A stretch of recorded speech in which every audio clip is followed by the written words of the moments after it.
Hey everyone, RogueGold here, welcome back to The Division 2. Today, I'm coming back at you with another lore video. Now this one won't quite be as sprawling as the last few have been, where we've taken a look at like 10 different comms from all different locations of the game. In this video, there is only one common new lore addition that I want to hone in on, and that's for a couple of reasons. Firstly, it confirms a theory that I had well over a year ago, so that was kind of cool to see brought to life. Beyond that, it does reveal some key things and sets up some interesting new plot threads to follow for the next, following weeks and rest of the season. And it continues to deepen the lore heading towards the release of the Brooklyn DLC for the game. So a lot of good stuff. Hopefully that all sounds good. I will give you a spoiler warning right here at the top for the Descent comms of this season if you've not gone through them and you don't want to know what they contain. That's what we're taking a look at in this video, so be warned. But let's just get right into this. Alright, now like I said, there is only one comm that I want to take a look at in this video, and that is the most recently released Descent comm. The past many of these that we've been getting over the recent weeks have been solely focused around Keener and Viper, where we see them vetting and just talking through various different candidates of characters that we know for potential recruitment to their Brooklyn settlement and the overall movement that they have going against the Black Tusk and the Hunters. Those are interesting in themselves, but it was nice to finally get a break from that because this week we got one revolving around the events and lore of the Paradise Lost Incursion. We see Keener and Theo discussing some of the outcome of what went down there, so take a listen. Cleaners attacked the Merit Estate. You've never crossed the bridge before. They had help. One of Cal's hunters. Bullshit. It was right. He was embedded with them. His team upgraded their gear with some kind of new accelerant that burns purple. Is Mac okay? Yeah, Cal says agents got her out. She's at Haven. Mac's safe for now. We have bigger problems than that purple stuff. Cleaners in Long Island is a pretty big problem. Wright wasn't working alone.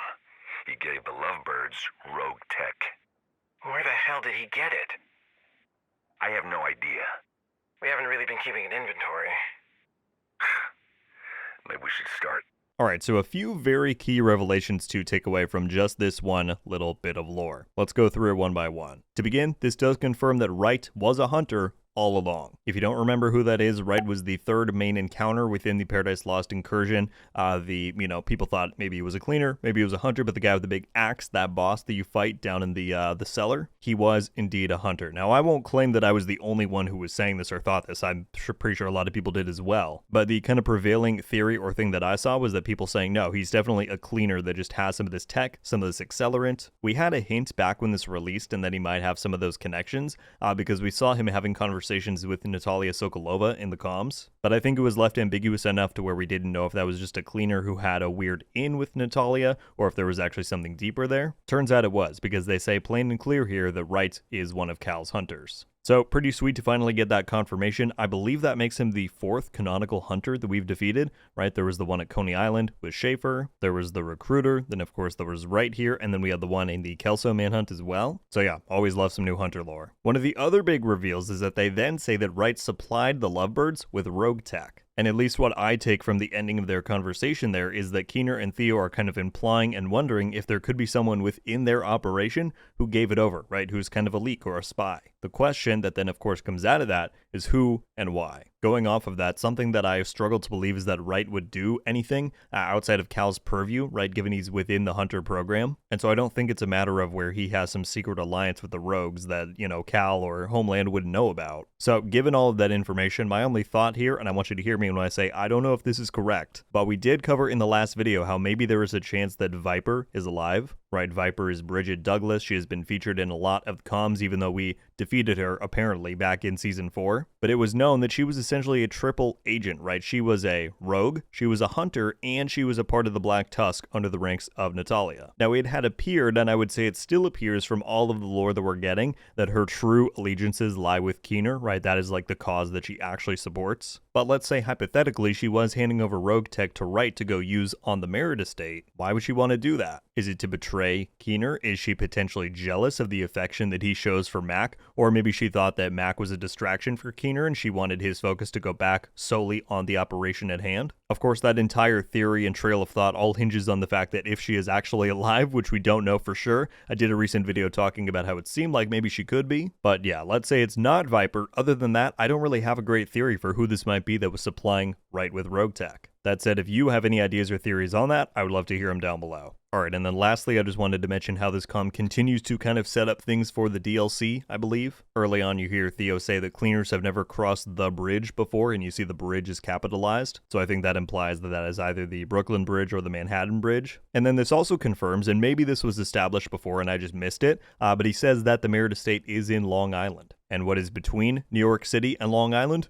Brooklyn. So I would say that if they're confirming that cleaners are crossing the bridge to go out to the Merit Estate, then that is potentially setting up their presence alongside the Rikers in Brooklyn for the DLC. And the last point I wanted to touch on here is, of course, the title of this comm is called Purple Stuff because they're talking about the new accelerant and tech that the cleaners were using at the Merit Estate. What if, and I'm kind of hoping that this is then setting up that if we do fight the cleaners within the DLC, right, if that is one of the factions that we're going to see, that they are now equipped and are using this new purple fire. This kind of goes along with an existing thread that I've talked about in a few past videos where I unfortunately don't think that we are going to see an all new enemy faction within this DLC, right? Doing something like that takes a lot of work and a lot of resources, and I don't think that this current development team has the capability to do that on top of making the actual content in the DLC itself. And look, I'd love to be wrong, but let's just say that is going to be the case where there's no new faction. If so, I hope they use as many tricks as possible to make the existing enemies that we will be fighting feel as new and as refreshed as possible. Things like equipping the cleaners with this new purple flame stuff that we saw within the Paradise Lost Incursion, where it has this like lasting effect on the ground, maybe it deals even more damage. And like I've talked about before, assuming we're going to be fighting the Black Tusk, seeing them using technology like Warhounds like we've encountered, such as Sparkles within the Stovepipe Manhunt or Chimera within the Year 6 Season 1 with Keener in the bunker. Just putting in as many new and unique little twists as possible to these enemies I think is going to make them feel as refreshing as you can, again without making an entirely new faction. So go big or go home as far as I'm concerned. I hope that we see them go crazy with these enemy capabilities within the DLC, and I'm excited to see what awaits us.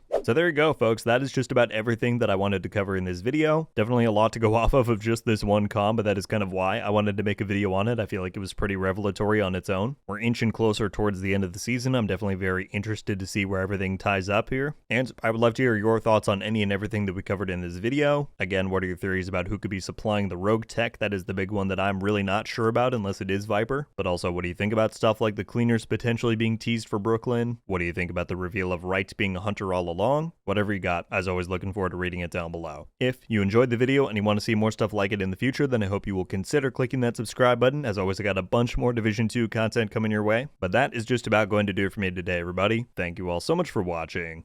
I'll see you in the next one. RogueGold. Out.